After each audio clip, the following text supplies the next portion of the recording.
अस्सलामुअलैकुम मेरे प्यारे भाई ये टेढ़ा और इसकी आपको बात कर रहा था। मुंह में 8 है तो ज़िंदा वज़न इस टाइम मेरा अंदाज़े के मुताबिक 55 और 60 किलो, तो अच्छी चीज़ है।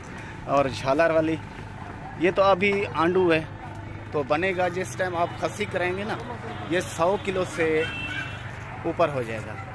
डांदरी का नजर है, ये देखें मेरे प्यारे भाई, मुंह में 8 अभी हुआ है, तो फ्रेश 8, ये देखें, वो चीज़ अच्छी है। ये देखें, तो भाई को पसंद आ जाए तो भाई के साथ सौदा करते हैं। आँखें भी देख ले, पीले कलर में है, ठीक है ना भाई। और दाढ़ी और झालर दिखा दा, पंखा खुद देख लें इसका, और कान भी देख लें, नजर में एडे टोर्सो, और ऊपर नीचे देख लें। औरतें वाला औरतें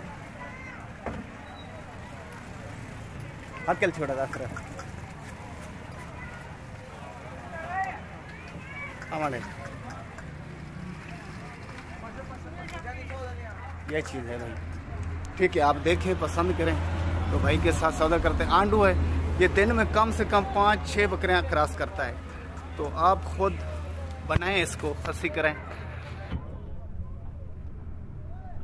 ठीक है ना भाई। ओके, खुदा हाफ़िज़।